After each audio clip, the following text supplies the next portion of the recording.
और अपनी परंपराओं को जो गिरी है, पूरी है, भारतीय है, वो पूरा नाम लिखे। वो मतलब ऐसा नहीं कि भाई ऐसा है राम राम गोस्वामी, कोई बोले कि राम, तो उसके साथ में जो पूरी है, गिरी है, भारतीय है, वन है, तीर्थ है, आश्रम है, वो लगाना चाहिए। वो अपना सरनेम जरूर लगाना चाहिए कि बिना सरनेम तो कोई नहीं है। शिव जी का भी सरनेम है, आप लोगों को पता है कि नहीं है? शिव जी का सरनेम क्या है, आप लोग बताओ कोई। अभी जैसे आपने बोला भाई नागेश्वर, नागों का ईश्वर कौन? नागेश्वर। दूध का ईश्वर दूधेश्वर, राम का ईश्वर रामेश्वर। तो ये ईश्वर जो है वो शिव जी का सरनाम हो गया। तो भगवान शिव का भी सरनाम है, ईश्वर जो है वो सरनाम है। इससे बोला ना आपने, कहीं भी कोई मंदिर बनते तो बोले नागेश्वर, तो नागाओं का ईश्वर नागेश्वर, रामेश्वर, राम का ईश्वर रामेश्वर है, दूध का ईश्वर दूधेश्वर। कोई भी नाम रखते हैं, जो भी भगवान का नाम रखते हैं, तो बोले सरनाम शिव का ईश्वर हो गया। तो शिव जी जो है अविनाशी है, उनका वो बिना जन्म के भी है, तो उनका भी सरनाम है। तो अपना सरनेम को छुपाना मतलब अपने आप को झुकाना है, और अपने आप को मतलब एक तरह से अपने कल्चर को, अपनी संस्कृति को, अपनी परंपराओं को मिटाना है।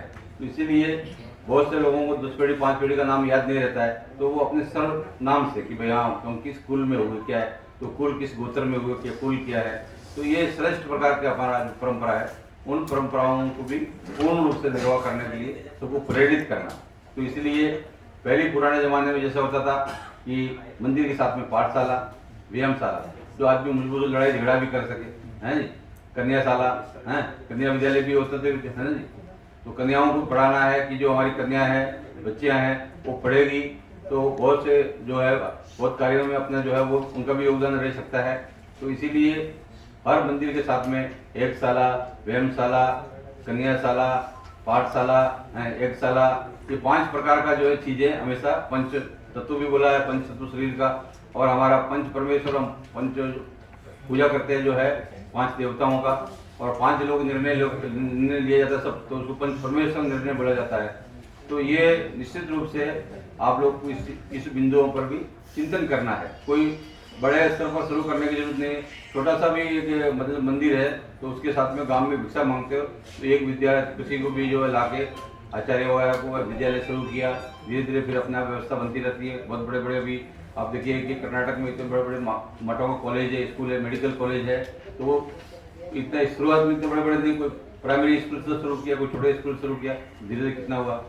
तो क्या है कि अपने को शिक्षा, जो आप भिक्षा लेते हैं तो बोले शिक्षा देना है, तो शिक्षा देना, कि शिक्षित समाज होगा, शिक्षित राष्ट्र होगा, तो निश्चित रूप से प्रकृति कर सकेंगे, हम विकास कर सकेंगे, और सभी चीज़ों का एक विशेष रूप से हम समाधान कर सकेंगे।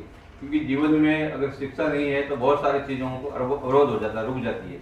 तो इसीलिए शिक्षा के लिए बहुत अनिवार्य रूप से, चाहे बेटा हो चाहे बेटी हो, सबको पढ़ाना है। तो वो अपने आप ही बोलते हैं कि आगे बढ़ाने की जरूरत नहीं, वो अपने आप ही बढ़ जाएंगे। तो इसीलिए शिक्षित होना जरूरी है। और हर एक मंदिर के साथ में आप कितना अच्छे भव्य दिव्य मंदिर बनाओ, कि उसके साथ में ये 5 चीज होना चाहिए, पाठशाला, व्यायामशाला, है ना जी। पहले जमाने में कुश्ती वगैरह, माली युद्ध वगैरह करते थे, सब लोग नहीं करते थे, तो वो जो है अपनी सुरक्षा भी अपने आप ही करते थे। पहले पुराने जमाने में गाँवों में जो है कोई ऐसी पुलिस वगैरह सुरक्षा वगैरह नहीं होती थी, है ना जी। लटे धोते थे, लट लिए आपको घूमते रहते थे, कोई भाई फालतू आदमी गाँव में नहीं आवे हैं। तो ये सारी चीज़ों को, जो परंपराओं को अगर रहेंगे तो हम सुरक्षित रह सकते हैं। जैसे बहुत सारी चीज़ें हैं जिससे कि व्यक्ति जो है बहुत सारी चीज़ें जो है वो धीरे धीरे कम होती जा रही है। तो इसमें सभी इस बिंदुओं पर सोचना है, चिंतन करना है, विचार करना है। हरि ओम, जय हो, हर हर।